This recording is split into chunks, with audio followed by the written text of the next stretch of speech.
On va passer au deuxième atelier. Quelle parole scientifique, quelle parole pour les chercheurs? Je me présente juste brièvement. Lorraine Kiel, je travaille au Journal Le Soir, spécifiquement sur les questions de migration. L'idée, le premier atelier a très bien pointé le sujet sur les enjeux actuellement. La question qui se pose sur la recherche, c'est un peu que ça fait très longtemps qu'on fait de la recherche sur la migration. C'est très récent que ça ait pris une place aussi importante dans le débat public, dans les médias, et que ça soit devenu un enjeu démocratique aussi important qu'actuellement. Ça a un peu poussé les chercheurs à se repositionner et à réfléchir à la façon dont il fallait peut-être sortir la parole de la recherche, mais ça vous en parlerez mieux que moi, des universités pour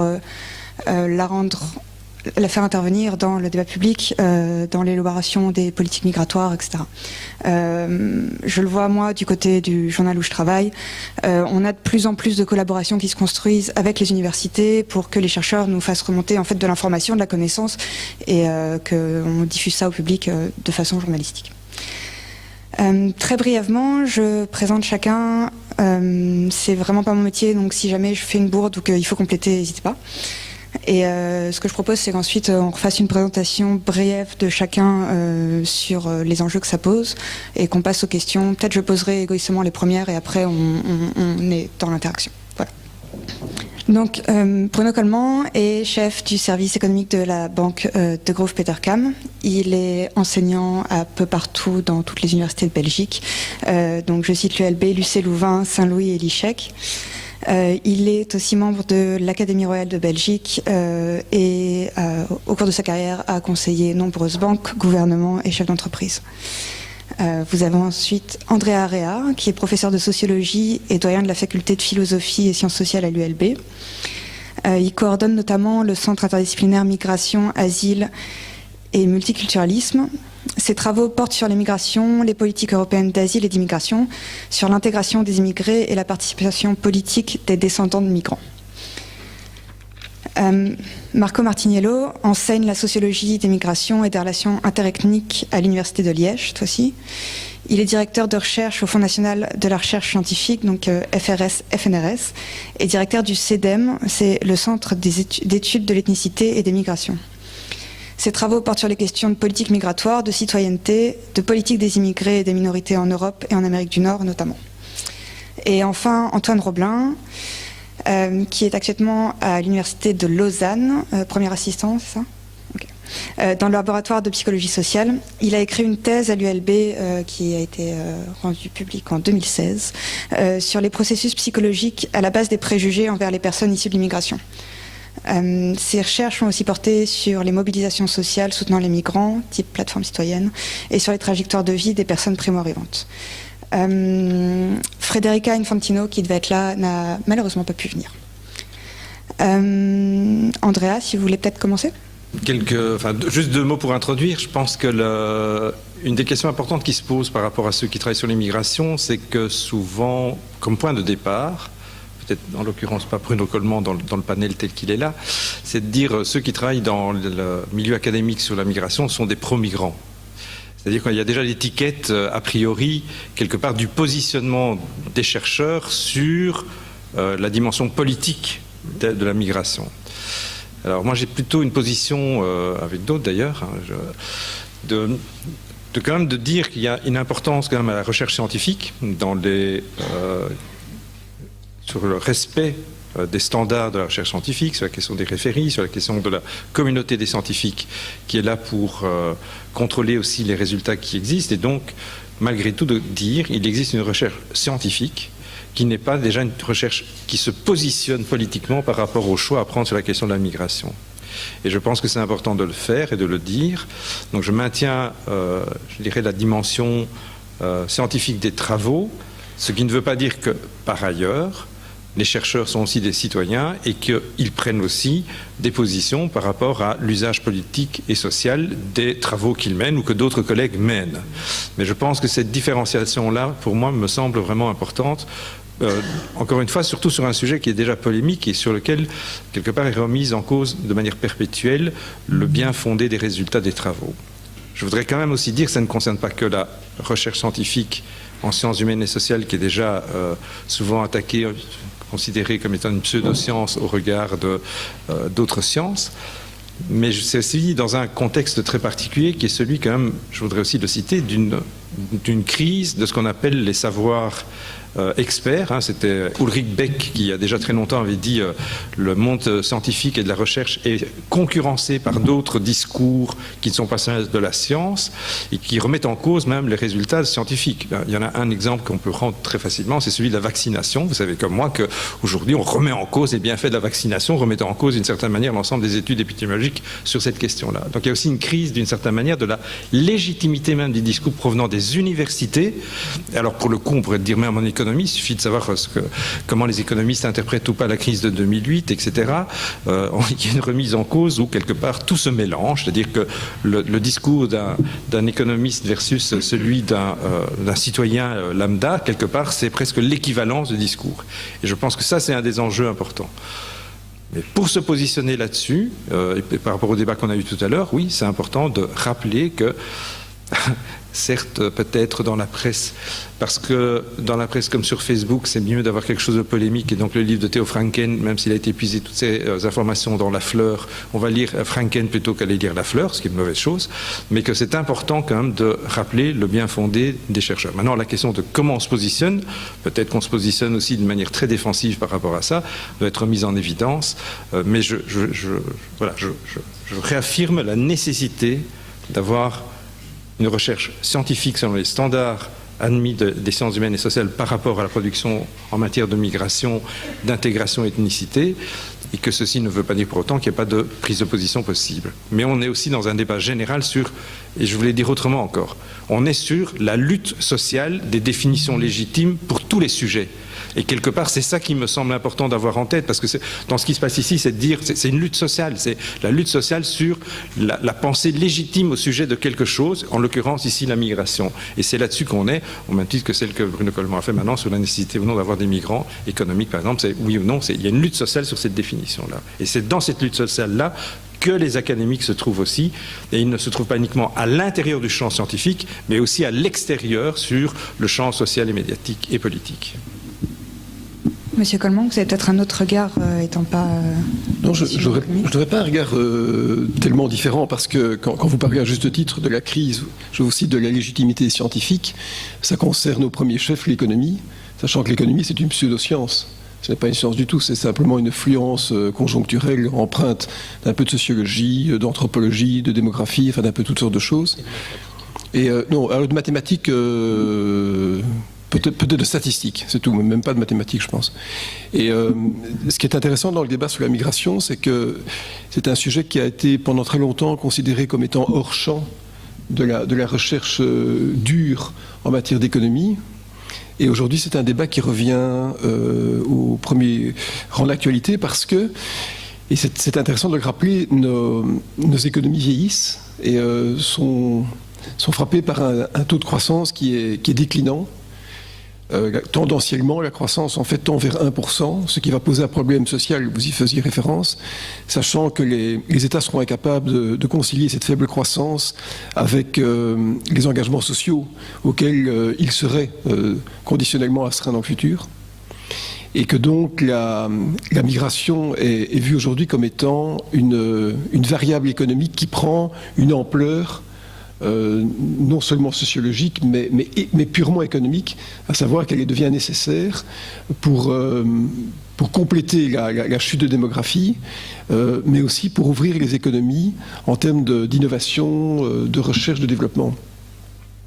Et ce qui est très intéressant, enfin en tout cas ce qui me frappe beaucoup, c'est que ça rentre dans le domaine de l'économie, mais c'est compliqué d'en parler. C'est compliqué d'en parler parce que quand bien même on aurait un langage purement mathématique en montrant que la migration est nécessaire pour compléter les pyramides des âges qui progressivement deviennent plutôt cylindriques, eh bien immédiatement dans le débat viennent des considérations, on va dire, sociopolitiques souvent excessives. Donc voilà, c'est un sujet à creuser, mais qui sera difficile de creuser de manière paisible dans le futur. Monsieur Martinillo. Je crois qu'il est peut-être utile très brièvement de rappeler comment le champ des études migratoires ethniques s'est constitué en Belgique. En fait, la lutte de notre génération a été de faire entrer l'immigration à l'université. Avant, il n'y a pratiquement rien. Donc, lorsque je suis passé au FNRS, une haute responsable du FNRS m'a dit « Mais monsieur Martiniello, vous n'allez quand même pas travailler sur l'immigration toute votre vie ». Moi, j'étais convaincu, déjà à cette époque-là, que ce serait une des questions importantes, non seulement chez nous, mais dans le monde entier. Et donc, progressivement, on voit qu'un champ s'est constitué. On arrive maintenant il y a plein de revues, des livres, des colloques, des écoles doctorales, tout ce que vous voulez. Il y a une somme de connaissances extraordinaire. Le problème, c'est que c'est un champ, je pense que c'est un problème dans ce sens-là, un champ très ouvert. C'est-à-dire qu'on peut entrer dans ce champ en considérant qu'il n'y a pas de contenu dans ce champ avant son entrée. Et donc ça va produire quoi? Un retour des mêmes débats, pratiquement dans les mêmes termes, année après année. Un bon exemple, les débats sur l'intégration. Ça fait 30 ans qu'on dit que le terme d'intégration est très problématique, que le problème n'est pas là, mais ça fait 30 ans qu'on répète exactement les mêmes études sur l'intégration. Ça, c'est un problème pour nous. La question se pose de savoir comment fait-on alors pour faire connaître ces connaissances, pour les mettre en débat. Puisque évidemment, si on aspire à être un champ scientifique, ça veut dire qu'il faut du débat, de la contestation, et c'est de ces débats que peuvent naître de nouvelles approches plus riches, notamment de nouvelles théories des migrations, si on veut prendre cet exemple-là.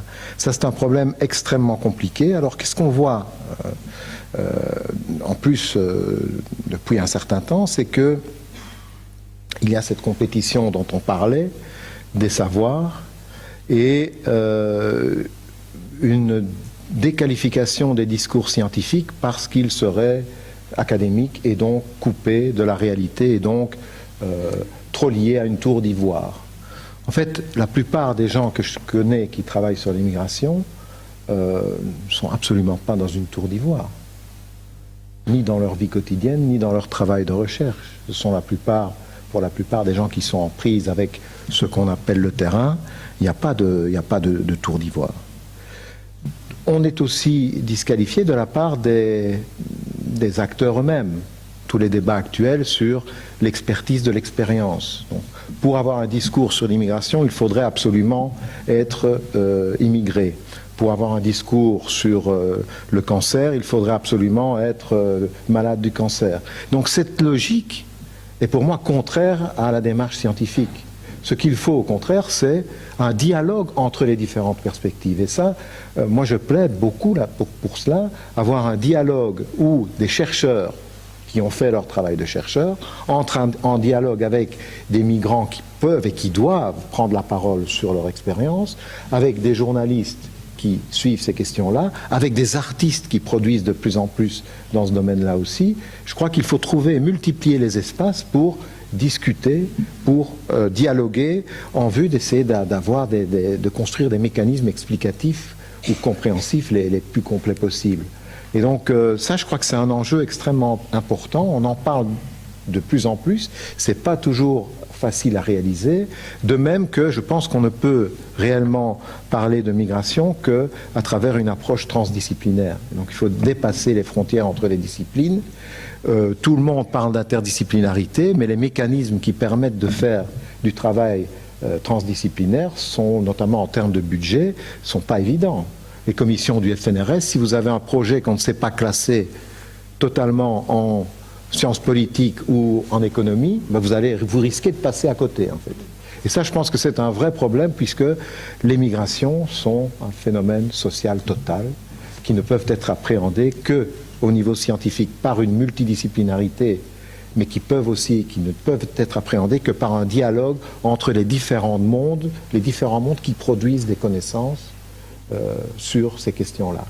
Et donc, je crois que ça, c'est deux enjeux extrêmement importants, mais qui se développent dans un espace où, contrairement à notre génération, où Abdelmalek Sayad, qui reste à mon sens le plus grand chercheur sur l'immigration au monde, disait au départ, la science de l'immigration, c'est une science du pauvre faite par des pauvres. Hein, parce que la plupart des chercheurs étaient eux-mêmes issus de l'immigration. Aujourd'hui, c'est plus vrai. Aujourd'hui, vous pouvez être dans des lobbies de gauche, de droite, pour ou contre l'immigration. Vous pouvez avoir des projets à 2, 3 millions, 4 millions d'euros pour travailler sur l'immigration. Vous pouvez faire carrière avec l'immigration. Ça change quand même la donne. Ça amène une compétition d'une autre nature dans le débat et dans le champ académique. Si. Monsieur Robelin, je sais, j'ai le réflexe d'appeler par le prénom, c'est mal.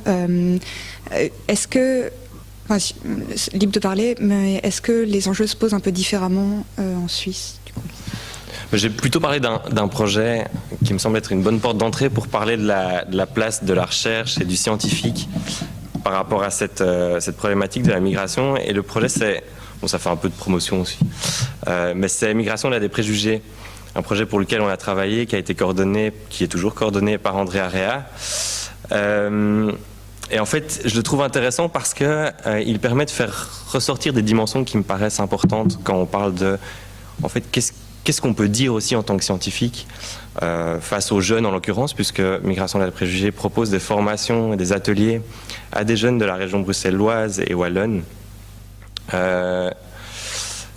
Et donc, qu'est-ce qu'on peut dire en fait en tant que scientifique, qu'est-ce qu'on dit? La première dimension qui me paraît importante, c'est sûr que nous, notre core business, comme on a tendance à le dire, c'est l'information. On récolte de l'information, on récolte des données, on va sur le terrain, on a des choses à dire par rapport à une problématique, on a toute une série d'informations à transmettre. Mais au-delà de cette information à transmettre, je pense que le leitmotiv un peu aussi de ce projet-là, et pour reprendre une phrase une citation de Rachid Benzine, c'est l'opposé en fait de la connaissance, c'est pas l'ignorance, mais c'est les certitudes. Et en fait, on travaille sur cette question de la certitude. Avec les jeunes, on les amène surtout à se poser des questions, à remettre en débat les idées qu'ils peuvent avoir, ces certitudes dont on a discuté dans le premier panel, qui sont souvent basées sur des perceptions plutôt que des faits. Ces certitudes qui sont renforcées aussi par l'environnement social qui sont autour d'eux. Ces certitudes qui sont en fait ce qu'on appelle aussi en psychologie sociale tout ce qui est les stéréotypes et les préjugés.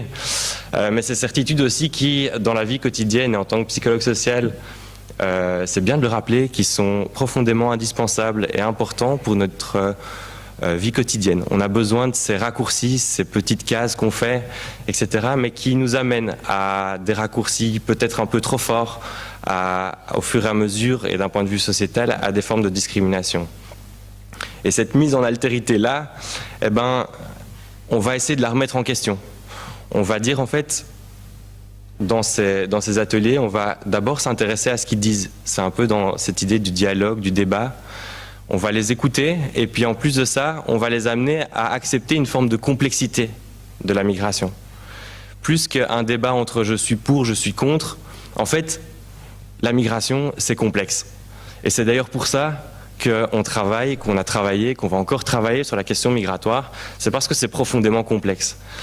Et si j'avais à évaluer un petit peu les formations qu'on donne, ou même une intervention qu'on fait, ou même par exemple à la fin de cette journée-ci, ce que j'aimerais bien, c'est qu'on puisse se dire, bon en fait, la migration c'est peut-être un peu plus complexe que ça. J'avais des a priori, j'avais des idées par rapport à ça, mais en fait c'est un peu plus complexe. Et ce schéma-là, ce processus-là, ce processus de remise en question de mes certitudes, moi, c'est probablement l'objectif principal que je vais me donner quand j'interviens en tant que scientifique sur la chose. Au-delà de mon opinion personnelle, au-delà de ce que je pense de la question migratoire, j'ai envie que la personne en face de moi, elle ne s'intéresse pas forcément à ça, mais qu'elle accepte la complexité qu'il y a derrière ça. Et ça, je pense que c'est un point, donc au-delà des informations qu'on recueille, etc., c'est de pouvoir convaincre que ce qu'on fait est profondément compliqué tout simplement. Et donc c'est en ça que je trouve que souvent on rentre dans un peu cette dichotomie et cette polarisation de la société, et qu'on est repoussé un petit peu vers ce schéma, vous êtes pour, l'autre des autres sont contre, et donc du coup notre discours devient complètement hermétique face à certaines populations. Là, en ayant cette position-là de me dire c'est compliqué, on sort un petit peu de ce schéma de polarisation aussi. Et d'ailleurs, je trouve qu'une position, que ça soit par rapport aux journalistes ou même une position par rapport aux jeunes, à savoir, moi je me rappellerai dans une formation, c'est vrai que c'est pas évident toujours de se confronter au regard et aux questions que peut avoir la jeunesse. Mais je suis pas très vieux non plus. Mais c'est de dire en fait quand je sais pas, ben je sais pas. C'est tout. Je sais pas. En fait, je sais que je ne sais pas ce que tu me poses comme la réponse. Et cette question du je ne sais pas, sur laquelle on n'est pas du tout formé à répondre, que ça soit dans l'enseignement, que ça soit à l'université, elle est profondément pédagogique et elle est profondément importante aussi. De pouvoir juste admettre que je sais pas, c'est tout. Et que cette question du je sais pas doit être aussi formatrice et inciter l'intérêt individuel et collectif pour nourrir un savoir. Donc, voilà. Merci. Sur la question de la place de la parole scientifique, à un moment où il y a d'un côté l'ultra-compétition par rapport à des non-chercheurs ou des nouveaux chercheurs, etc., le fait qu'on tourne en rond, le fait aussi qu'on va vite étiqueter la recherche francophone comme de gauche progressiste. Le parti de Stex avait inventé le concept de parti immigrationniste qui regroupait la recherche, les mouvements citoyens, les médias, voilà. Dans cet environnement-là, comment on fait quand on est chercheur pour essayer de porter sa parole, porter cette question de complexité? Est-ce qu'à un moment donné, les chercheurs doivent devenir leur propre porte-parole et commencer à être hyperactifs sur Twitter, comme c'est le cas de certaines personnes, nouer des liens avec les médias? Est-ce qu'il faut aller faire le tour de toutes les écoles de Belgique pour expliquer sa démarche aux élèves? Comment on fait? Je veux bien continuer comme je t'ai lancé. Je pense que plus que la place du chercheur, je pense que c'est la place des chercheurs. Sur la question des mobilisations sociales, je trouve que l'exemple de la plateforme citoyenne est relativement éloquent. Je ne vais pas ouvrir ma porte si j'étais tout seul. C'est profond. L'engagement, la mobilisation, c'est, je pense, aussi un processus qui est profondément collectif. Et pour qu'il y ait ce processus aussi qui est collectif, qui va m'amener à construire une expertise collective, une intelligence collective, qui va aussi m'amener des formes d'identité, de sentiment d'efficacité, etc. Mais pour qu'il y ait des processus collectifs qui se créent, il faut qu'il y ait ce qu'on appelle, et en sciences sociales, des structures d'opportunité qui se construisent. En fait, des structures qui structurent mon engagement. Ces structures-là, par exemple, comme les migrations de des préjugés, elle va donner toute une série de supports sociaux et qui va me dire, en fait, même quand je vais construire mon propre projet de recherche, je vais me dire, en fait, je peux intégrer les données que je vais récolter dans ce projet-là. Et ça rentre dans quelque chose qui me dépasse, moi, en tant que chercheur, tout seul, isolé, sur une question très précise, en tant que doctorant qui pose des questions très précises. En fait, on est collectivement engagé dans un mouvement. Tout comme la plateforme était, où les volontaires étaient collectivement engagés dans un mouvement. Et je pense que cette idée du collectif qui s'engage pour qu'il y ait une parole ou plusieurs paroles, une hétérogénéité de paroles, parce qu'on n'a pas tous les mêmes opinions non plus, mais en tout cas que collectivement, il y ait des choses qui se créent pour désenclaver les chercheurs de son côté solitaire et individuel. Je pense que ça, c'est un facteur qui est profondément important et qui rejoint complètement même tous nos travaux sur les questions des mobilisations sociales, etc. Si je peux embrayer, nous, dans mon centre, on a une ligne de conduite qui est très claire, en tout cas par rapport aux médias, c'est de rechercher le contact lorsqu'on a des résultats à présenter. Et donc la politique n'est pas d'être, ça ne nous intéresse pas nécessairement d'aller faire une chronique le vendredi matin sur n'importe quoi. En tant que chercheur, je ne vois pas pourquoi je devrais faire ça. En revanche, en tant que chercheur, si j'ai des résultats de recherche, je trouve qu'il est aussi de mon devoir d'essayer de les communiquer. Et donc on recherche le contact de cette manière-là. En ce qui concerne la société dite civile, je crois qu'il est aussi de notre devoir, parce qu'on est payé avec de l'argent public, de répondre aux sollicitations qui sont sont faites, qui peuvent émaner du groupe des pensionnés de l'IMAL ou de tel collectif d'infirmières, de tel hôpital, et il y a des demandes pratiquement tous les jours. Ça veut dire qu'il y a encore pas mal de gens qui ne se satisfont pas du discours qu'ils entendent ou qu'elles entendent sur l'immigration. Donc je crois qu'on doit le faire, ça veut dire un coût important en termes de temps, puisque tout ça n'est pas valorisé. N'oublions pas que nous devons aussi valoriser des choses dans le système académique, où on est évalué, contrôlé, de plus en plus soumis à des règles néolibérales, en fait. Donc on doit faire ça. Et souvent, et ça c'est peut-être récent, on est amené maintenant, en le faisant, à prendre des risques. Donc on reçoit, plusieurs d'entre nous reçoivent des menaces assez régulières, verbales mais parfois aussi physiques. Et donc ça m'est arrivé. Et donc en toute franchise, moi j'ai pas peur du contact physique, mais en tant que vice-doyen à la recherche, imaginez que Jean Collune, un militant du Parti populaire dans la salle de l'université de Liège, ça la foutrait un peu mal quand même. Et donc ça montre quand même que les choses ont changé. Il y a 10 ans, ça ne se serait jamais produit. Et donc aujourd'hui, le simple fait de parler sur l'immigration est déjà considéré comme une prise de position politique, quel que soit le contenu de votre discours. Et donc c'est pas facile de se positionner par rapport à cela, d'autant plus qu'on peut ajouter chez certains d'entre nous parfois un certain découragement. On avait l'impression que les choses étaient un peu mieux il y a un certain nombre d'années que maintenant, où pratiquement finalement le discours de Salvini ou le discours de Rea, ça a exactement la même valeur, quoi, et donc ça pose des problèmes. Je crois que Antoine a raison, il faut continuer à parler avec celles et ceux qui ne se satisfont pas de ce qu'ils entendent, et continuer à expliquer que oui, on ne peut pas dire c'est comme ça, parce que la réalité est très complexe, émouvante et pleine d'ambiguïté aussi. Et donc quand je dis aller parler, c'est évidemment aussi avec les gens avec qui on n'est pas d'accord. Ça a été dit ce matin. Je suis d'accord avec ça. Je crois qu'il faut parler avec les électeurs, par exemple, des partis d'extrême droite. En revanche, moi, je ne vois pas l'utilité pour un chercheur d'avoir un débat avec Jan Franken. Pas Jan Franken, avec Theo Franken. Jan est un grand sociologue de la pauvreté et de l'immigration qui a fait beaucoup pour ce champ en Belgique. Parce que là, évidemment, il n'y a pas de débat possible. Mais avec les électeurs, je pense qu'il y a vraiment moyen. Je vous donne la parole juste après.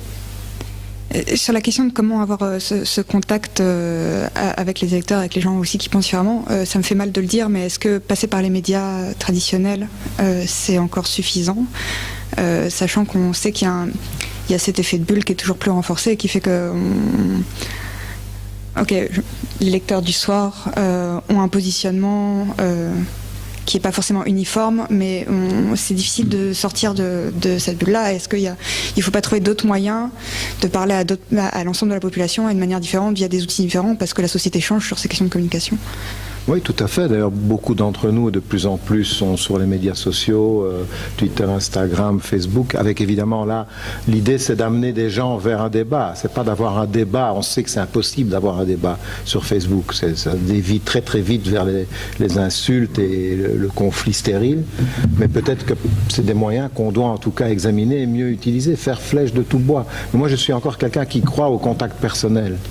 Et donc, lorsque, après une conférence, des militants du PP viennent m'expliquer qu'en fait je me trompe, que tous les réfugiés sont en fait des déserteurs qui ont abandonné femmes et enfants. C'est pas nécessairement facile à entendre puisque ça correspond pas à la réalité, mais je crois qu'il faut quand même essayer de discuter, et c'est beaucoup plus facile de le faire en face à face que sur Facebook, où là je pense que c'est impossible. Monsieur Colmont ?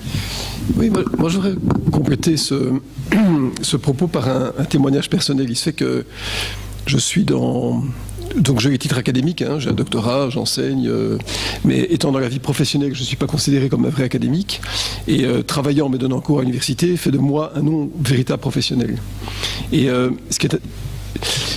Et ce qui me semble, c'est que la recherche académique, quel que soit le domaine, mais ça résonnera avec ce que vous avez dit, a été en grande partie dépossédée de sa fonction référentielle.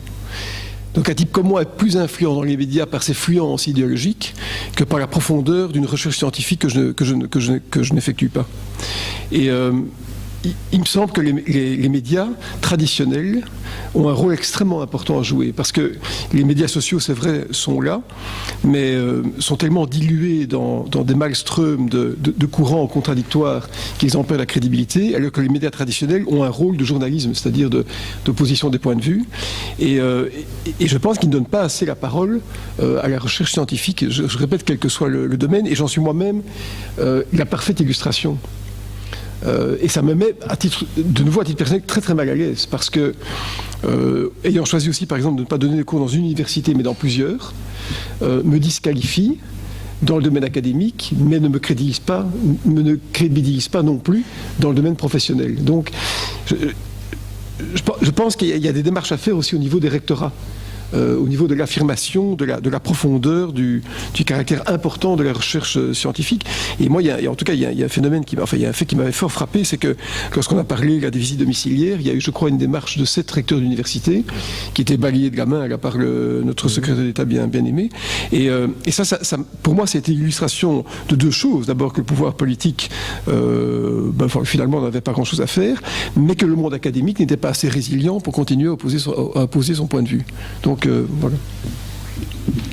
Mais ça va. Juste deux exemples aussi. Un plus large qui ne touche pas à la migration. Quand un président, comme le nouveau président du Brésil, considère qu'on ne va plus financer les étudiants en sociologie, en philosophie, en considérant que ce sont 2 matières qui n'apportent rien à la société parce qu'il faut faire des ingénieurs et des médecins, c'est une attaque en règle contre l'université d'abord, le savoir universitaire d'autre part, et aussi une mainmise totale du politique, déjà sur le judiciaire qu'il voudrait complètement cannibaliser, mais aussi sur le lieu où l'on pense, où on réfléchit en se donnant une autre temporalité que la réponse pour demain. D'accord. On est dans cet esprit-là aussi. Donc, je veux dire, on est quand même dans une situation où il y a une disqualification, pour revenir encore une fois là-dessus, sur le discours scientifique. Et je voudrais aussi reprendre juste 2 exemples sur la difficulté dans le champ lors de l'immigration de pouvoir avoir cette position. La première, c'est celle d'une démarche qu'on avait fait avec Marco et plein d'autres, qui est des académiques belges issus de l'immigration italienne qui ont écrit une lettre ouverte à Salvini, publiée dans Le Soir et dans La Repubblica, qui a été publiée sur la page Facebook de Salvini, 38 000 likes en l'espace de 2 jours, et une somme de vomi, de réactions. J'ai jamais reçu autant d'emails, d'insultes et de menaces. Donc des chercheurs reçoivent des menaces. Enfin, je veux dire, il a été quand même menacé physiquement par Pegida lors de l'organisation d'une conférence à Liège. Je veux dire, on se trouve aussi dans une situation aujourd'hui où ce n'est pas simplement des opinions, mais on est vraiment dans une question de la violence. Qui n'est pas que verbale, puisque là c'était de l'intimidation presque physique qui a été vécue par Marco au sein de l'Université de Liège. Donc on est quand même dans une situation, me semble-t-il, dont il faut aussi percevoir que ce n'est même plus dans une question de rationalité. On est au-delà, puisque d'une certaine manière, il y a une charge émotionnelle qui est tellement puissante qu'on est sur des opinions, mais qui sont fondées sur des éléments d'émotion qui conduisent parfois à des réactions hyper violentes. Et voilà, juste pour dire cet exemple de carte blanche, finalement, on l'a publié dans Le Soir et dans La Repubblica, parce que c'était le mauvais taxi, parce qu'effectivement, déjà, Le Soir et La Repubblica, ça c'était mauvais par soi-même, donc indépendamment de ce qu'on avait même écrit, et donc ça renvoie à ce que tu dis effectivement, qui est, il faut aller ailleurs, mais ailleurs, c'est pas si simple non plus, puisqu'une fois qu'on va ailleurs, on risque de ne même plus être dans le débat, mais dans la lutte pure et simple de « je veux ta mort ». D'une certaine manière. Deuxième exemple que je ne pourrais quand même pas passer sous silence, même si j'ai mis longtemps à en parler, je voudrais quand même en faire un article un jour. On a fait une recherche sur le contrôle dans les aéroports, on avait fait une recherche sur les contrôles aéroports par la police des frontières à Paris et à Schiphol, financée par une agence européenne, l'Agence européenne des droits de l'homme, c'est bien applicable de le rappeler, et qui, au moment où on a publié l'article, en fait nous a interdit la publication de l'article. Et le responsable administratif du projet avait pris l'article et annotait sur le côté, est-ce que c'est vraiment comme ça qu'il faut exprimer les choses? Est-ce que c'est vraiment ça? Est-ce que parler de stigmatisation quand les agents contrôlent la population qui vient du Mali est le bon concept? Est-ce qu'en sociologie, il n'y a pas d'autres concepts depuis lors? Et ça renvoie un peu à ce que disait Marco, et ça c'est vraiment le problème lié à la migration. C'est le refus de considérer que c'est un savoir qui s'est constitué, qui a une histoire, et qu'il y a des choses qui ont déjà été, entre guillemets, non pas réglées une fois pour toutes, mais qui ont déjà été dites, vues, revues, et qu'on ne doit pas chaque fois qu'on prend ce sujet-là, considérer qu'on recommence à zéro. Et dans le sujet de la migration, c'est comme ça. Il n'y a pas que celui-là, je voudrais juste le dire.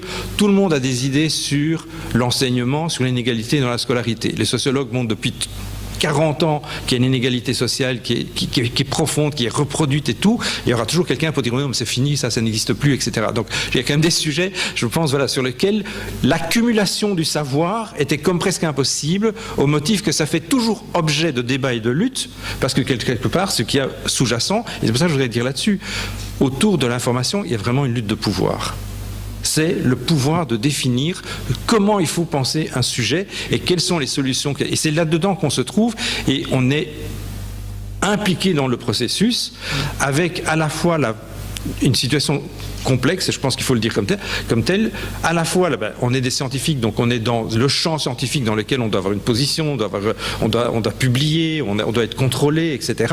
Et à la fois ce qui est déjà compliqué aujourd'hui, surtout pour les jeunes chercheurs d'ailleurs, plus que par le passé, et d'autre part, on doit être impliqué dans la société, mais je pense que dire il faut ne pas aller vers les médias traditionnels, etc., c'est pas une bonne chose. Donc je pense qu'il faut garder cela, parce qu'en même temps, ces médias traditionnels respectent un certain nombre de codes de déontologie qui me semblent importants dans la diffusion de l'information, alors que d'autres ne le font pas. Et donc il faut être aussi très attentif à ça. Ça ne veut pas dire qu'on ne peut pas avoir des séances ouvertes, et je pense que c'est important d'entendre aussi le point de vue radical de ceux qui s'opposent à la migration, bien sûr. La difficulté quand même, c'est celui du débat et de la discussion, puisqu'on est souvent sur des débats d'opinion, alors que nous essayons d'apporter quelque chose qui ne soit pas que de l'opinion. Et moi, juste pour terminer là-dessus, à un moment donné, j'avais refusé de continuer à aller sur les plateaux de télévision. C'était à un moment donné, on faisait une recherche demandée par Verlungen sur immigration et délinquance. Vous pouvez expliquer des travaux scientifiques qui démontrent qu'il n'y a pas surcriminalité, mais qu'il y a surcriminalisation, et c'est vrai, en plus il y a un article qui est sorti dans Nature de criminologue, donc c'est quand même la première fois que ça sort, récemment sur la question des prisons, mais tout le discours tombe par terre si à côté de vous, vous avez quelqu'un qui vous dit « Oui, mais vous savez, hier dans le tram, j'ai été agressé et c'était un Marocain. » Ça prouve bien que c'est un Marocain. Mon expérience, 10 ans, de tous les chercheurs que je mobilise pour dire ça, ça tombe par terre en 1 seconde et demie. Pourquoi ? Parce qu'on renvoie à ce que disait Marco aussi sur la force et le pouvoir aujourd'hui de l'expérience par rapport à l'accumulation du savoir. Et ça, c'est un vrai débat important pour le champ scientifique. Merci. Non, merci pour ces interventions. Je voulais juste rebondir sur ce que disait Andrea. Il me semble, peut-être le monde académique, on est confronté, c'est pas seulement un face-à-face entre, je dirais, Andrea Rea et Matteo Salvini d'un côté, ou Martienello et puis les militants du PP, c'est aussi un pseudo-savoir. Et là, il y a un exemple qui m'a beaucoup frappé, c'est ce livre de Stephen Smith, la ruée vers l'Europe. Alors c'est vrai que ça a plus été le cas en France, mais qui a été partout. Il a eu un prix à l'Académie française et tout ça. Et donc c'est la Constitution. Et ça a été, si j'ai bien compris, je ne suis pas spécialiste, démonté par notamment François Héran, les plus grands spécialistes de la migration, qui montrent que sa maîtrise de la démographie, du développement économique est tout à fait à côté. Mais on a l'exemple d'un pseudo-savoir, au fond. On est en concurrence avec des essayistes qui du coup sont mobilisés dans les médias et présentés comme étant des scientifiques, alors même que... Et donc, je dirais que c'est peut-être là, on a peut-être une autocritique à faire. C'est vrai que les règles de recrutement, de promotion à l'université nous poussent vers une hyper-spécialisation de plus en plus pointue, mais du coup, on abandonne peut-être le terrain à des gens qui se présentent comme des scientifiques alors que les bases ne sont pas toujours assurées. Il y a une autre question. Merci. J'ai une question aux sociologues de la migration. On pense qu'on partage tous les mêmes catégories. Et en fait, on pense que quand on parle de migration, on parle tous de la même chose. Et en général, on n'a pas les mêmes intentions. Les différents acteurs n'ont pas forcément la même bonne foi quand ils communiquent. Et la communication n'est pas forcément à des fins de coopération, elle est à des fins, pour certains, de maintien ou de prise de pouvoir quand on est dans les élections. Et la migration peut apparaître comme un pur prétexte. L'exemple le plus évident, c'est la Hongrie, qui n'était pas du tout un pays de migration, n'a commencé à parler de la crise de la migration que quand Orban s'est fait acculer par des accusations de corruption. Et donc la migration est devenue un discours cache-sexe pour se maintenir au pouvoir. Donc il me semble que la discussion, et je suis assez d'accord avec tout ce que vous avez dit sur à peu près tout, j'ai juste une question sur la manière de parler de la migration. Par exemple, et corrigez-moi si je me trompe, quand vous parlez de migration, vous en parlez comme un démographe. C'est-à-dire, vous traitez de la migration globalement, vous parlez des migrants économiques et réfugiés, c'est-à-dire vous parlez des mouvements de population et la manière dont les recevoir, etc., etc. Politiquement, c'est différent. Dans le champ social, c'est différent parce qu'on sait très bien que le migrant et le demandeur d'asile ne participent pas de la même colonne de droit. Et du coup, on voit très bien que politiquement, ce qui se passe, c'est que pour éviter de donner des droits, on massifie tout aussi et on retourne à une massification de la migration comme tout est égal par ailleurs et il ne faut pas les prendre. Et du coup, vous qui parlez massifier de votre côté, parce que vous parlez en termes... Moi, c'est ce que j'ai retenu de plusieurs rencontres que j'ai eues avec des sociologues de migration. Vous parlez massifier aussi, mais positivement massifier. C'est-à-dire vous traitez ce que vous devez traiter en tant que scientifique, des mouvements de population, etc. Et de l'autre côté, à la fin, il y a aussi une massification. Donc on a l'impression qu'il y a une alimentation de cette massification-là. Et comment est-ce que vous gérez, vous, en tant que scientifique, le fait qu'il faut parler de manière différenciée des différents types de populations? Parce qu'en fait, leurs droits sont en danger et leurs droits sont en... Et du coup, le fait de parler de migration de manière générale en termes démographiques peut être contre-productif sur le plan politique. Je ne sais pas si je me fais bien comprendre. En tout cas, pour ce qui nous concerne ici, je ne crois pas qu'on est vraiment dans une approche démographique. Bon, évidemment, on parle de migration ici, puisqu'on ne peut pas commencer à chaque fois faire toute une série de déclinaisons. Je crois qu'une partie des recherches qu'on fait aussi est justement sur la construction politique des différentes catégories. Et donc, je crois qu'on rejoint les préoccupations que vous avez, mais il reste que c'est vrai que les termes utilisés n'ont pas le même sens dans la bouche des uns et des autres. Et je reviens encore sur ce terme intégration. Déjà en sciences sociales, le terme d'intégration, vous avez plein de définitions différentes. Lorsque vous parlez avec madame et monsieur en rue, ça va encore être autre chose. Et lorsque vous parlez avec des représentants politiques, probablement que ça va encore être autre chose. Ce qui est intéressant à étudier, c'est justement qui a le pouvoir de donner la définition légitime de tel ou tel terme. Et ça, c'est une question qui est éminemment politique. Donc, je crois qu'on doit l'étudier et on le fait. En ce qui concerne les pseudo-savoirs, ça va parfois encore plus loin que ça. Moi, j'ai été confronté à des gens qui travaillent dans des think tanks et qui reçoivent 20 000 € pour faire un rapport de 10 pages et qui vous disent « Oui, mais nous, en fait, on n'a pas vraiment besoin de la recherche. On s'en fout de la recherche, on va prendre quelques données, on fait un petit rapport de 10 pages qui répond à une question précise, et voilà, c'est tout. Sans dire évidemment que s'ils peuvent faire ce rapport de 10 pages, c'est parce qu'il y a des dizaines d'années de recherche derrière et des données qui ont été produites. Donc je ne dirais pas que c'est un pseudo-savoir, mais c'est une autre manière de construire une réflexion sur un domaine qui est bien encore différent de ce que tu disais, notamment, j'ai vu ce livre de Smith, il n'y a pas besoin de le lire tout pour comprendre que ça ne tient pas la route d'un point de vue démographique. Le problème alors là, c'est comment se fait-il que ce livre ait reçu autant de prix? Est-ce qu'il répond donc à une certaine soif de ce type de savoir? Et donc, clairement, ce que disait Antoine, nous commençons toujours à dire « Oui, c'est plus complexe qu'on ne pense », c'est effectivement le discours que les gens ne veulent pas entendre dans les médias. Vous êtes invité si vous avez quelque chose de détonnant à dire. Le fait que ce soit bien ou pas bien, que ça corresponde à la réalité ou pas, je ne veux pas globaliser évidemment tous les journalistes et tous les journalistes, mais pour certains, ils vous le disent clairement. Est-ce que vous avez quelque chose de piquant à dire? Moi, je ne peux pas vous donner la parole pour dire que les choses sont complexes. Ah oui, c'est vrai. Et donc ça, je veux dire, on est dans un champ où tout le monde doit faire son examen de conscience. Nous, en tant que chercheurs, tout le monde doit le faire. Pour rebondir sur la question des essayistes vs les chercheurs, ça s'est posé un peu de la même manière avec le livre de Theo Franken, où il est venu en répondant à une demande avec une offre qui n'existait pas. Son livre, qu'il a sorti en septembre dernier,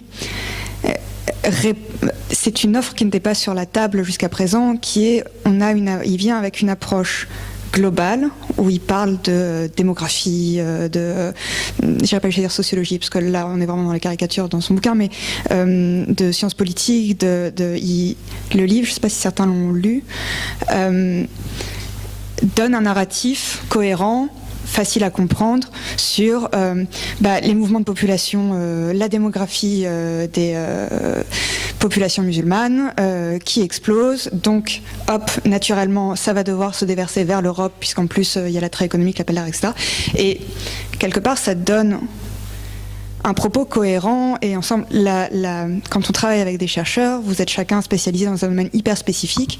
Il y a très peu de gens qui ont cette vision un peu globale et de recul avec, si je puis dire, la légitimité et les intentions pures pour là-dessus. Est-ce qu'il y a aussi quelque chose à penser, comme ce qu'a fait Lafleur avec son livre sur la question de la migration à un point?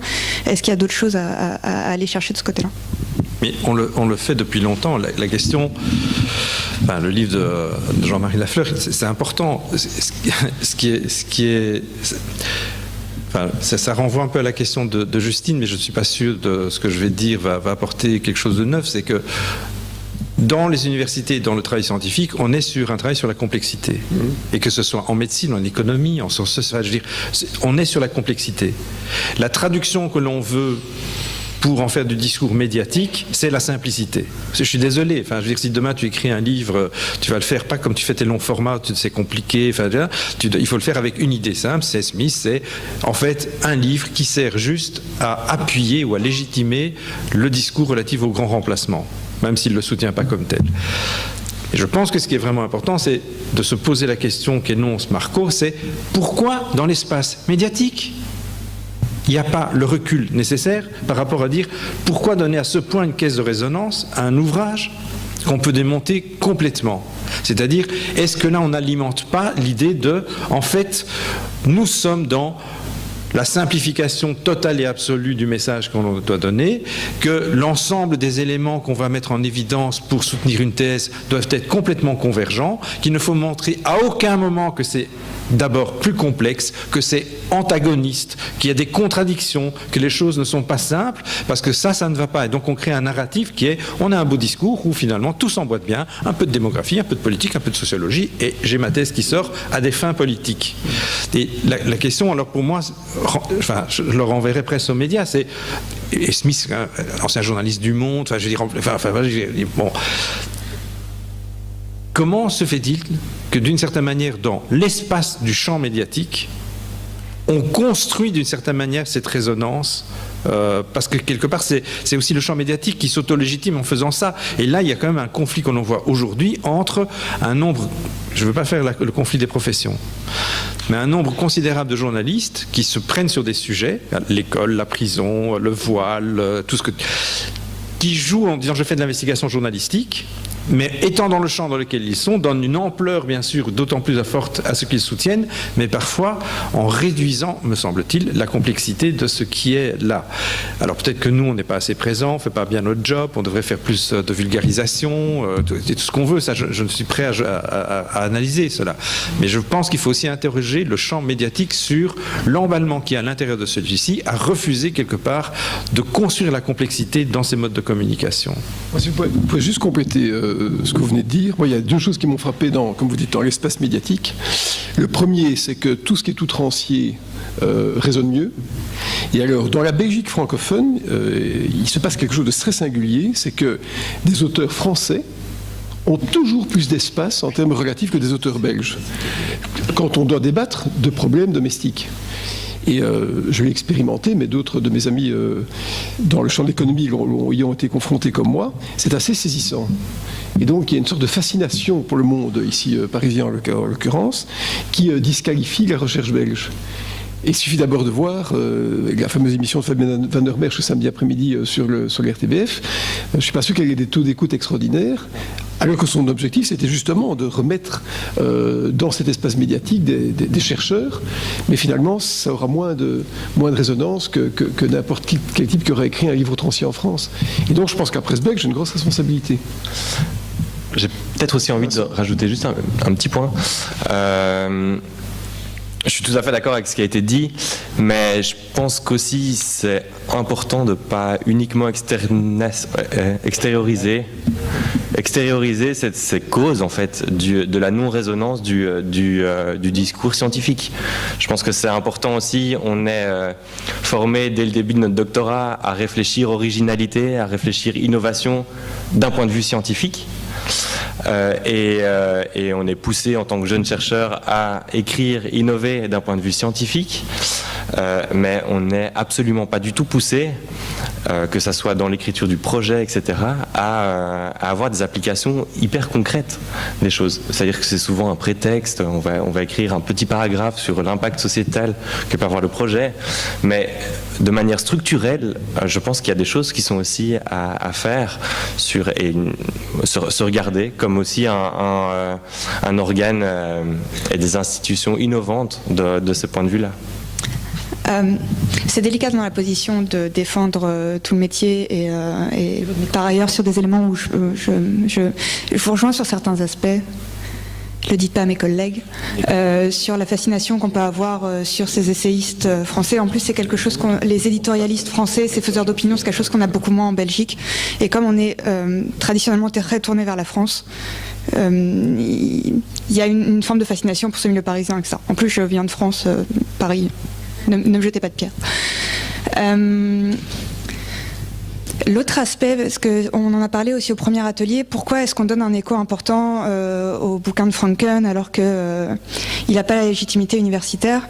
Il y a quand même quelque chose, il ne faut pas perdre de vue. Il y a un peu un quiproquo aussi parfois, je pense, avec l'objet du journalisme et des médias. On parle de la société, notre travail c'est de parler de la société, raconter la société et raconter ce qui se passe. Theo Franken est quand même secrétaire d'État à l'Asie et à l'immigration. Je veux dire, c'est pas un nobody sans aucune légitimité sur le dossier, qui en plus, pour le coup, il fait partie des quelques qui le suivent vraiment depuis quelque temps et qui n'a pas débarqué en temps complètement la lune. Et juste, ça intéresse les gens. Ce jour-là, la question... Désolée, mais le truc qui a marché sur les clics, voilà, enfin, en fait, peut-être pas tant que ça d'ailleurs. Mais il y a une vraie interrogation de la part du public pour savoir ce qu'il y a là-dedans. Pour savoir c'est quoi la pensée de Franken. Parce que là, au moins, pour une fois, c'était expliqué en plus que 140 signes. Donc, c'était pas du tout inintéressant de ce point de vue-là. Donc, je pense que c'est important aussi.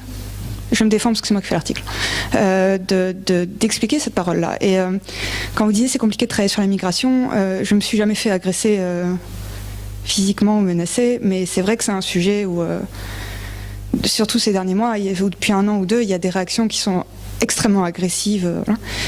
Et après cet article-là, j'ai eu des mails, j'ai eu des coups de fil alors d'habitude, je suis une infâme gauchiste qui veut ouvrir les frontières, enfin, comme vous.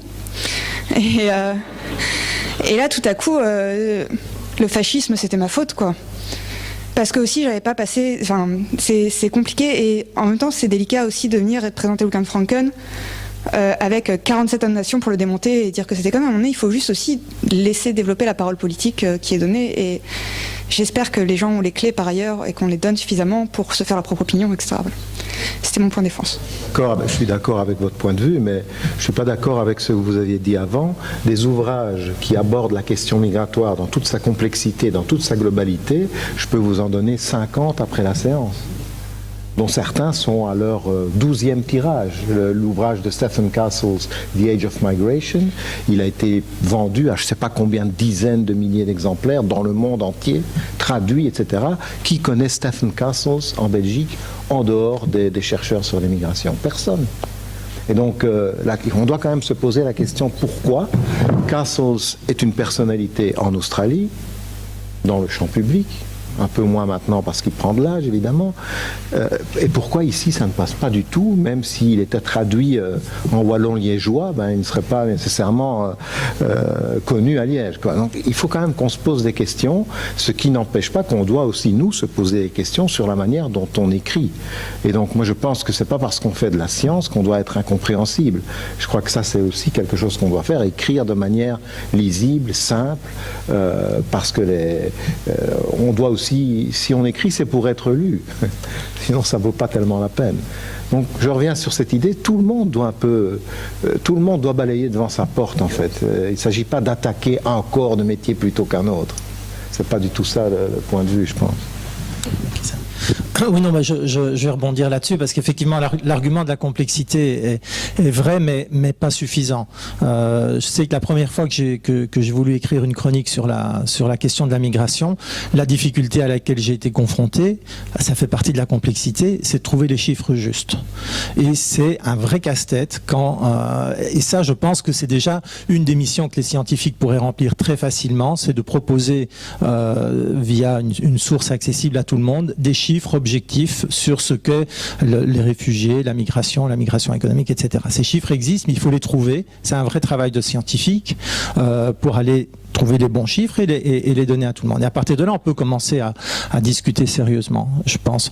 Et donc, effectivement, l'argument de la complexité ne doit pas, mais vous venez de le dire, ne doit pas nous empêcher de chercher le moyen clair d'exprimer la complexité. En fait, la complexité peut s'exprimer sans la simplifier, mais en la clarifiant. Et ça, je pense que c'est vraiment notre mission. Alors, je pense par ailleurs qu'il y a sans doute une spécificité de la Belgique et de la Belgique francophone qui n'aime pas les intellectuels, qui n'aime pas les débats approfondis. Et ça, alors on peut continuer à le déplorer ou on peut se dire, ben non, on va essayer, comme ce qu'on fait aujourd'hui, de montrer qu'on peut être intellectuel et quand même parler la même langue que les gens, communiquer avec eux. Mais une question quand même que je voulais vous poser.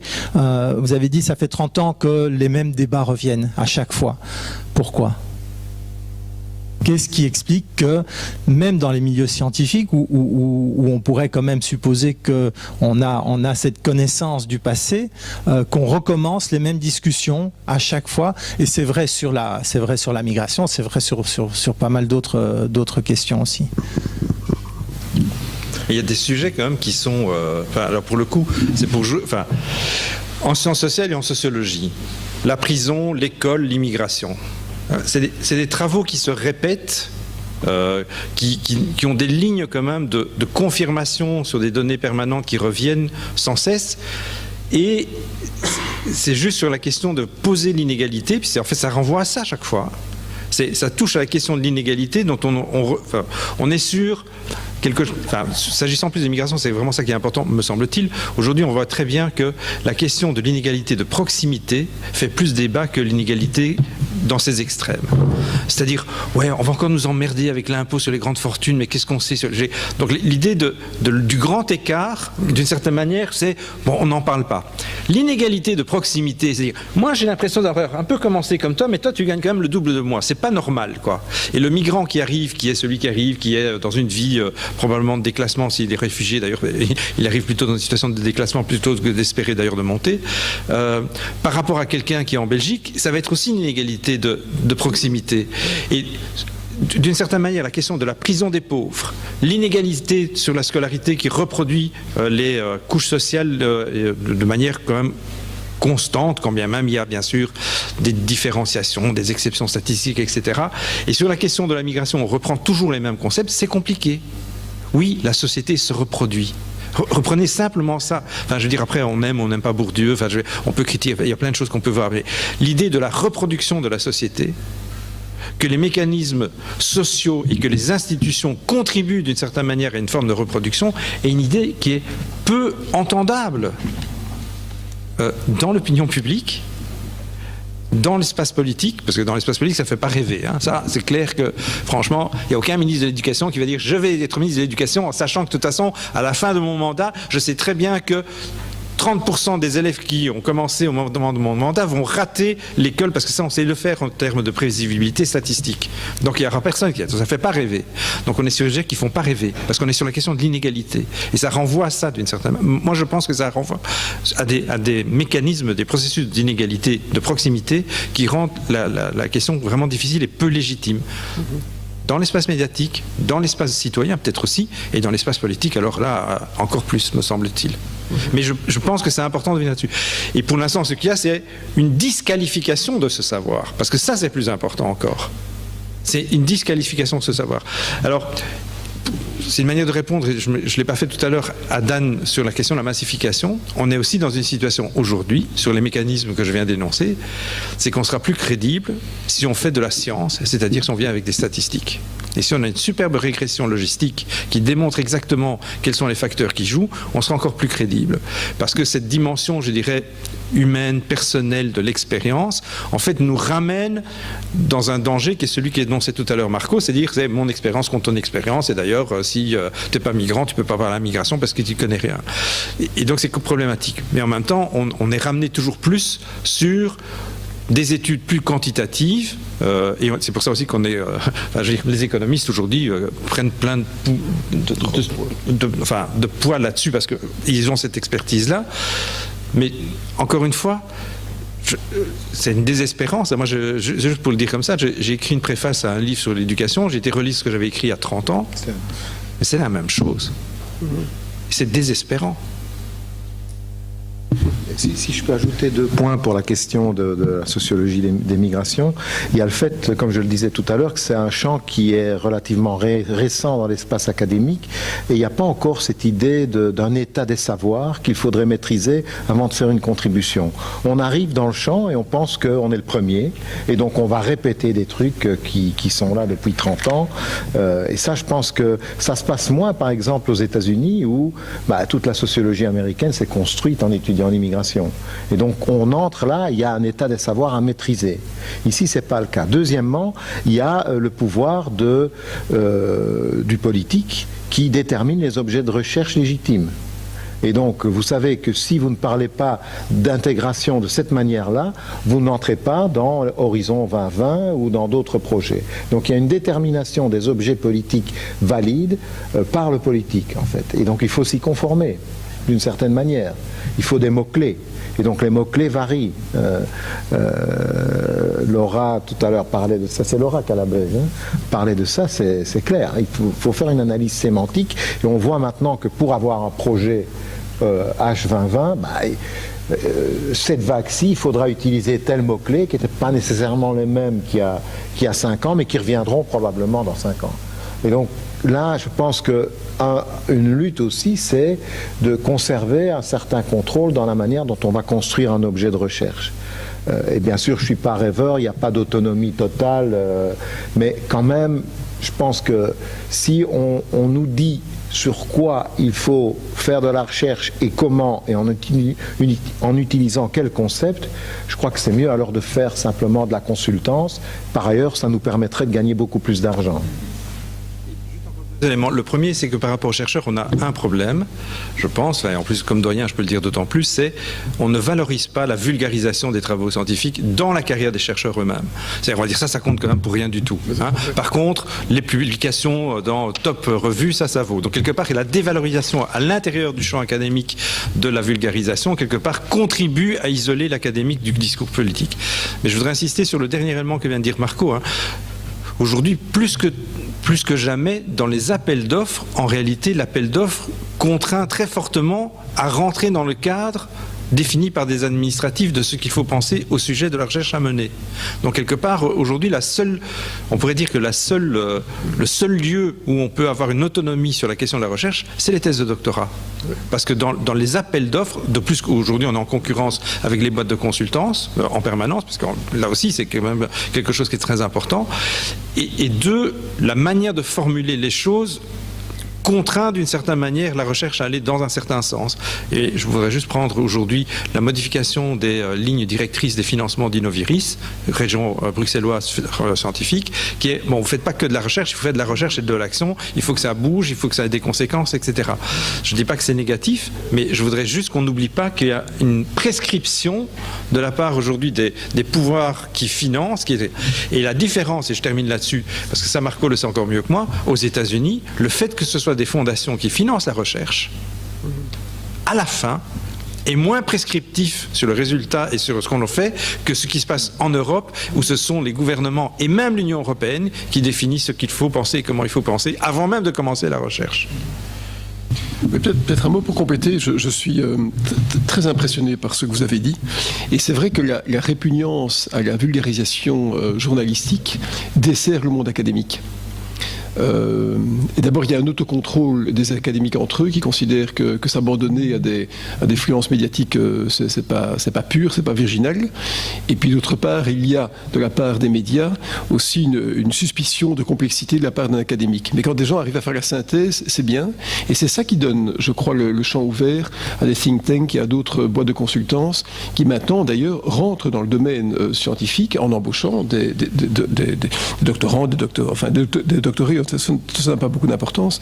Mais donc, il y a aussi un grand effort à faire de la part des académiques en termes de sortie de l'hermétisme ou de l'élitisme intellectuel dans lequel ils sont placés. Alors l'observation et l'analyse, elle est clairement au cœur de la démarche scientifique, mais moi je suis ingénieur et donc je me demandais dans des questions pareilles, dans quelle mesure il y a aussi un discours scientifique autour de la construction des solutions. Est-ce que ça existe ou bien est-ce que la recherche est surtout concentrée sur la description de la réalité et la compréhension de la réalité ? Je vais vous dire la façon dont moi je vois les choses, qui peut ne pas être partagée par tout le monde. Je crois qu'il n'appartient pas aux chercheurs de donner la solution. D'ailleurs, je pense qu'il n'y a pas la solution, ça n'existe pas. Je pense que ce que nous pouvons faire, en tout cas, c'est proposer des scénarios en disant voilà le problème tel qu'il est. Si on adopte telle politique, on peut s'attendre à telle ou telle conséquence. Si au contraire vous adoptez telle autre politique, on peut s'attendre à d'autres conséquences.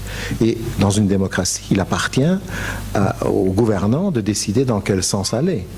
Donc je crois que nous pouvons essayer de mettre... Notre rôle est plus difficile puisque nous travaillons avec des êtres humains. Et donc,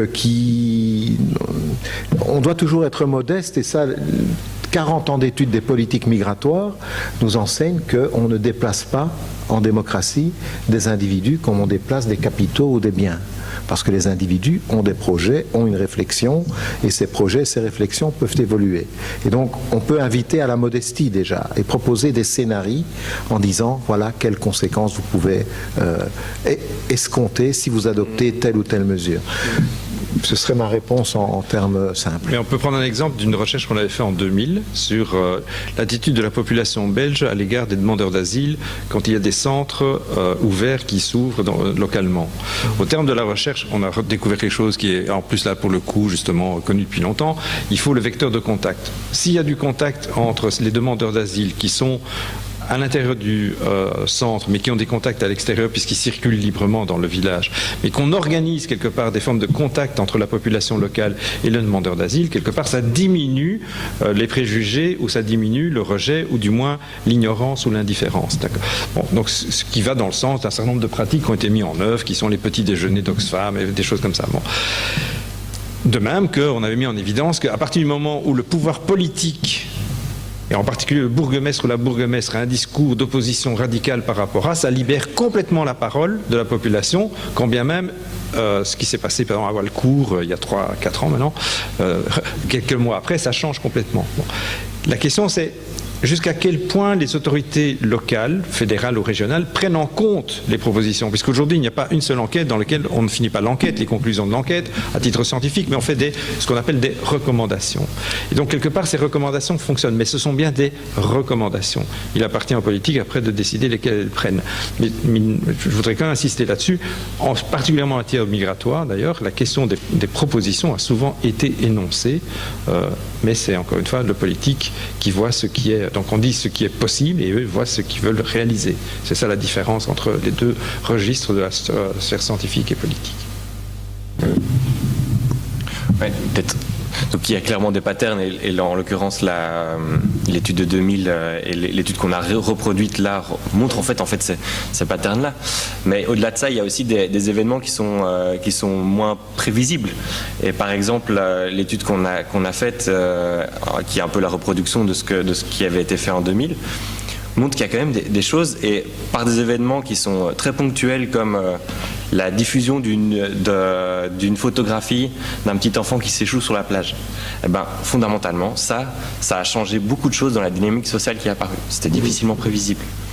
Deuxième chose qui était difficilement prévisible, c'est l'émergence de structures citoyennes de par des enjeux qui sont d'hommes et de femmes, de leaders qui s'imposent sur la scène sociale, sur la scène médiatique, etc., et qui fédèrent autour d'eux, de par aussi un monde associatif qui décide un moment, que ce soit le monde sans papier, etc., qui décide un moment de construire quelque chose, des choses qui en fait, on pouvait difficilement prédire que ça allait se passer. Maintenant, une fois que la dynamique s'est engendrée, c'est sûr qu'on peut après faire des présuppositions, on peut aussi commencer à avoir des types de recommandations, etc. Mais il y a aussi des événements qui sont beaucoup plus complexes et qui dépassent la chose du prévisible. Et à contrario, on peut aussi dire ce qui ne sert à rien d'être fait. Par exemple, la question du mur aux États-Unis, le mur de Trump, Doc Macy, qui est un des plus grands spécialistes des migrations, dit Monsieur le Président, ça ne sert absolument à rien, puisque le problème que vous voulez résoudre en terminant la construction de ce mur, le problème dont vous parlez n'existe plus depuis 10 ans déjà. Donc il peut le dire, mais ça n'empêche que M. Trump ne va pas changer d'avis, puisque c'est devenu quelque chose une question d'honneur, même pour lui, on a l'impression. Pour revenir au niveau belge, est-ce que sur l'aspect solution, maintenant que c'est devenu un enjeu de société aussi important, est-ce que ces dernières années, vous avez des partis qui sont venus vers vous, des politiques qui sont venus en recherche d'intelligence sur le sujet, d'idées Non. Non, mais on a quand même... Tu dis non, mais... bon. Non. Je crois qu'il y a des contacts à différents niveaux. Nous sommes dans un pays extrêmement compliqué. Par exemple, lorsque nous faisons une recherche pour la politique scientifique fédérale, on nous demande de faire des recommandations, mais des recommandations liées au niveau de pouvoir fédéral. Donc on ne peut pas faire des recommandations liées aux régions, aux communautés ou au local. Donc ça veut dire que déjà, c'est une limite extrêmement importante. Je crois qu'en Belgique, on n'a pas cette idée d'associer systématiquement le monde académique à la prise de décision politique, comme c'est le cas en Hollande, comme c'est le cas en Suède. Ça se fait parfois sur la base d'acquaintances personnelles ou de proximité géographique. Donc il est clair qu'à Liège, parfois on reçoit des sollicitations de la ville sur certaines questions. Parfois les partis peuvent nous contacter. Moi, en général, je réponds, je vais, quel que soit le parti, sauf si c'est un parti d'extrême droite, ça je préfère le dire. De toute façon, ils ne m'invitent pas, mais je n'irai pas parce que, comme j'ai dit tout à l'heure, je pense qu'aucun débat n'est possible entre quelqu'un comme moi et M. Franken, avec ses électeurs, bien, je le répète. Et parfois, on se rend compte aussi que nos travaux sont utilisés, mais on ne nous dit pas on a utilisé vos travaux. Et ça ressort parfois 10 ans après. Ah oui, mais on avait utilisé votre rapport, en fait. Pour nous, ce serait quand même bien qu'on nous le dise, quoi. Ce serait bien, non ? Mais pas du tout. Le monde politique n'aime pas tellement les scientifiques. Je pense. J'ai été chef de cabinet, moi, d'un ministre fédéral, quelqu'un que j'admire beaucoup d'ailleurs, mais il y a peu d'osmose, peu de porosité entre le monde scientifique et le monde politique, parce que le rapport au temps est complètement différent. Et le monde politique est nolens volens dans l'immédiateté. Et pour rejoindre ce que vous disiez tout à l'heure, l'expérience immédiate est plus importante que l'accumulation des savoirs. Non, mais c'est pas... on exagère, parce qu'on va dire qu'on était membre d'un parti et qu'on a travaillé dans une commission à l'époque où ce parti faisait des réunions. Mais je pense que, d'abord, je pense que l'idée de l'anti-intellectualisme du monde politique est quand même important en Belgique. Et je veux dire, c'est quand même Marcel Lippmann qui l'avait démontré il y a très longtemps au sujet du POB qui refusait les intellectuels organiques, alors que d'autres situations politiques en Europe démontraient le lien qu'il y avait entre le monde intellectuel d'une part de manière générale et d'autre part le monde politique. Je pense qu'aujourd'hui, on arrive dans une logique quand même de technicité, de propositionnel, qui fait qu'on esquive très vite le moment de l'analyse pour arriver tout de suite à la solution. Et ça rend les choses plus compliquées dans le dialogue. C'est qu'à partir du moment où on dit, on ne passe même plus par la case diagnostic, analysons ce qui se passe pour faire les propositions, ben finalement, on se retrouve un peu dans une difficulté de dire, aller vers les politiques pour dire c'est ça qu'il faut faire, c'est compliqué. Voilà. Je pense que c'est ça. Bon. Maintenant, est-ce qu'on est frileux? C'est pas tout à fait vrai, parce qu'on peut être à la fois dans des mouvements, en plus, on vient aussi d'une génération qui était probablement beaucoup plus impliquée que ce qu'elle n'a été, ce que sont peut-être des chercheurs aujourd'hui qui voient dans la migration non pas un lieu dans lequel on défend des opinions, mais un champ dans lequel on peut avoir une position au sein de l'université, parce que ça a changé aussi d'une certaine manière, et la situation des Pays-Bas le démontre très fortement entre des chercheurs qui étaient engagés sur la question de l'immigration dans les années 80 et aujourd'hui. C'est presque aussi le terreau d'un certain conservatisme hollandais quand même, donc ça il faut quand même le dire aussi. Bon, c'est l'ensemble qui est traversé. Mais sur la frilosité, je pense qu'aujourd'hui c'est le fait, me semble-t-il, de la difficulté aussi d'avoir des partis où on a des individus. Mais est-ce que les partis... D'ailleurs, je vais poser une autre question. Quel est le poids aujourd'hui des bureaux d'études des partis politiques face à ce que font les individus? J'ai l'impression qu'il y a eu un moment où il y a eu une importance des bureaux d'études des partis qui définissaient des notes, qui produisaient un savoir à destination des députés, etc. Et aujourd'hui, je pense que c'est beaucoup plus individualisé, ce qui rend d'ailleurs plus compliqué, me semble-t-il, la possibilité de communiquer. Mais peut-être que vous avez raison sur la question de la frilosité. Je pense aussi qu'elle est liée aussi à une expérience, c'est-à-dire qu'à un moment donné, on dit, on participe, on dit des choses, et on a dit des choses il y a longtemps. Écoutez, on va dire autrement. Sur la question de la discrimination, je pense qu'on a intervenu, je ne sais pas combien de fois pour dire il y a des mesures qui sont inscrites dans la directive européenne liée à la discrimination sur les tests dans les entreprises, sur la question de la migration. On le dit, on le redit, on le surdit. Voilà, pour des raisons politiques, ça n'aboutira pas. Ou sur la région bruxelloise, ils ont fait un petit truc, mais ça n'aboutit pas. Et donc, à un moment donné, on se dit, mais à quoi ça sert de continuer d'une certaine manière, puisque quelque part, les propositions qui sont faites ne vont rentrer que dans l'agenda politique tel qu'il va se constituer à un moment donné. Donc, voilà, je dirais à un moment donné, le catalogue des propositions, il est là. Je pense qu'il est là. Il n'y a pas non plus un exemple. Je pense que Marco et moi, depuis 20 ans, on dit la politique de fermeture des frontières, alors après, frontières ouvertes, pas ouvertes, on ne va pas ouvrir ce débat là maintenant, mais la politique d'immigration de fermeture telle qu'elle apparaît aujourd'hui ne va pas. Il faut ouvrir des canaux légaux de migration et il faut redéfinir ce que c'est la politique migratoire relative à l'asile, puisqu'elle a pris une ampleur importante depuis 1980 d'une certaine manière. Donc ces propositions existent, elles sont formulées. Après, on peut les traduire comment? Oui, il faut redynamiser la question des politiques migratoires au niveau économique en définissant de manière claire un discours qui dit oui, nous avons besoin. Il y a tout le problème sur la directive européenne relative au détachement du personnel qui rend les choses plus compliquées. Mais ces propositions existent, elles sont énoncées. Je ne pense pas que ces propositions n'existent pas. Elles sont dites aussi par des associations, elles sont portées aussi par des organisations syndicales. Donc elles sont là comme propositions. Mais on est encore de nouveau, et je pense que c'est ça surtout qui est important, dans un champ de lutte sociale et politique sur les priorités qu'on veut mettre par rapport à un discours qu'on veut soutenir, qui est d'une certaine manière un discours, s'agissant de l'immigration, qui est on ne dit absolument pas ce qu'on fait. Parce que c'est indisible de dire ce qu'on fait. Oui, on continue et on a toujours été un pays d'immigration. Oui. Oui, il y a une politique migratoire. Oui, il y a aujourd'hui une politique migratoire qui est fondée sur entre guillemets, les droits des migrants. L'asile, le regroupement familial. Parce que le regroupement familial, ça va être le prochain débat qui va être fondamental, qui va dire aujourd'hui, on va retourner à une politique qui était celle de l'Allemagne de 1960, qui était de dire pas de regroupement familial. On veut les migrants, mais on ne veut pas leur famille. Donc, je dirais que les propositions, d'une certaine manière, ne sont pas absentes. Je n'ai pas l'impression qu'elles soient absentes. Et je pense qu'elles ont été formulées dans des mémorandums qui ont été formulés. Alors peut-être qu'on devrait faire des mémorandums pour le gouvernement, et on ne le fait pas. Mais je pense que ces propositions existent. Mais on est véritablement dans un champ de lutte, me semble-t-il, très fort, avec un agenda qui bouge et qui fonctionne surtout à comment coller à une opinion publique. Parce que même Franken, en réalité, n'a pas l'honnêteté de dire la politique qu'il a menée. Bien sûr, il y a des expulsions. Bien sûr, on enferme les enfants. Bien sûr, il y a des choses qui sont comme ça. Mais il y a une politique d'immigration malgré tout.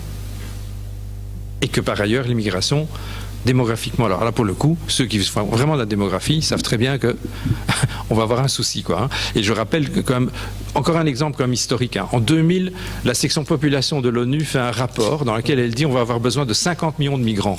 Tollé général, en disant en 2050 on va avoir un problème démographique gigantesque. Tollé général. Qu'est-ce qu'on fait aujourd'hui? On a toute cette réflexion sur les pensions. Eh bien, on va augmenter l'âge de la pension, on va aller le plus tard possible pour ne pas renouveler la population par rapport à l'entrée sur le marché du travail. C'est un choix.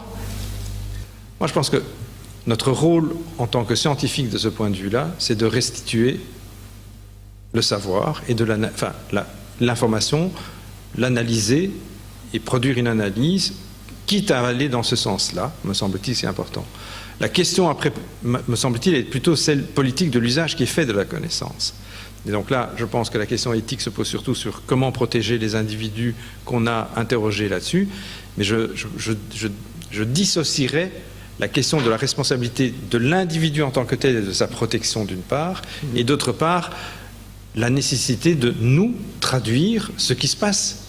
On est dans une politique qui est prohibitionniste, et les sociologues savent très bien que la transgression de la norme est plus fréquente que le respect de la norme. Ça, c'est la base du savoir. Bah, à partir du moment où on a accepté ça, d'une certaine manière, ce qu'on le traduit, c'est oui, il y a des pratiques de transgression, et on peut les montrer, on peut les dire, et on sait bien que ça peut mettre en danger, par contre, un certain nombre de personnes qui sont dans la situation au motif que l'on traduit cela. Mais ça fait partie, d'une certaine manière, de la production, malgré tout, du savoir. Je ne vois pas au nom de quoi, alors, on s'interdirait, parce que sinon, on devrait s'interdire beaucoup de choses, en particulier pour ceux qui travaillent sur des populations qui sont dans des formes de non-respect d'une norme ou de transgression d'une norme. Et juste au-delà de la question de la protection des personnes, de manière plus large, s'il n'y a pas d'humain en jeu derrière, mais juste des résultats d'une recherche dont vous avez peur de l'utilisation, est-ce qu'il y a une forme d'autocensure? Il y a quand même, est-ce qu'il n'y a pas aussi quand même un biais progressiste dans la recherche qui fait qu'on va aussi orienter le choix des sujets, qu'on va peut-être pas médiatiser des éléments qui parce qu'on a peur de l'utilisation qui sera faite derrière? Le seul débat où j'ai vu Franken, il était présent pendant 3 heures, c'est la présentation des résultats qu'on avait fait pour Belspo sur l'insertion professionnelle des demandeurs d'asile sur le marché du travail, où on avait analysé la situation de tout le monde puisqu'on avait travaillé sur la banque Carrefour. Dans la présentation des résultats, je vais présenter les résultats en disant il y a 55% des personnes qui ont un emploi après 4 ans alors qu'ils étaient 19% au début. Franken va dire, dans votre étude, vous dites qu'il y a 28% qui restent au CPS pendant les 4 ans. D'accord? Les deux sont vrais.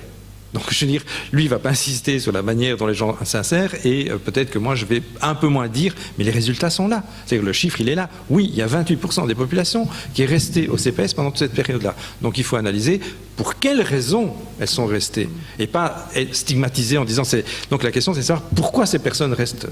Donc, je ne pense pas qu'on élude, mais je pense que d'une certaine manière, on prend aussi toutes les conclusions des enquêtes que l'on fait et on les présente, moi je pense qu'on a toujours fait honnêtement, c'est-à-dire qu'il y a aussi des situations problématiques qu'on peut énoncer, oui. Oui, moi je pense aussi autocensure pour des raisons de préservation du progressisme des chercheurs. Moi je n'ai jamais ressenti ça, je ne l'ai jamais fait.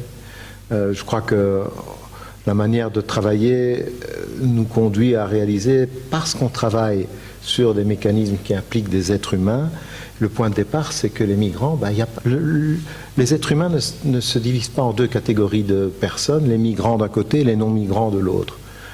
Nous sommes tous, à un moment donné de notre vie, peut-être, nous serons obligés ou nous aurons envie de partir. Et donc ça veut dire que si nous sommes tous des êtres humains, je ne vois pas pourquoi il n'y aurait pas de criminalité dans les milieux migrants, je ne vois pas pourquoi il y aurait de la malhonnêteté, ou il y aurait pas... C'est simplement normal. Et donc je crois que si les résultats de recherche mettent l'accent sur certaines choses, je crois qu'on doit le dire. Maintenant, on doit essayer de contrôler alors l'utilisation qui est faite de cela. Et sur les questions de criminalité et de criminalisation, là, clairement, il y a des dangers où certains politiciens ne vont pas alors utiliser les recherches que nous on fait, je dirais, de manière autonome, mais vont plutôt stimuler des recherches qui vont dans le sens de leur politique. Et donc on a vu ça à l'époque de Mark Verwilgen. Il a commandité des recherches à une certaine Marion van Zan aux Pays-Bas, qui était connue pour avoir des positions très très claires sur plus de contrôle, plus de restrictions dans le domaine de la criminalité des immigrés. Donc, mais ce qui est important pour moi, c'est quand même la protection des personnes. Et donc, je crois que là, enfin, moi, j'ai jamais eu de pression pour donner des noms de personnes interrogées, etc. Ça, je dois dire, ça ne s'est jamais produit. Mais si ça devait se produire, je crois que nous avons maintenant assez de mécanismes pour anonymiser et rendre les choses tout à fait impossible de retrouver quelqu'un qui a été interrogé, quoi. Et je crois que ça doit être comme ça, sinon on ne fait plus de recherche. Merci beaucoup. Je pense qu'on va devoir passer à la suite.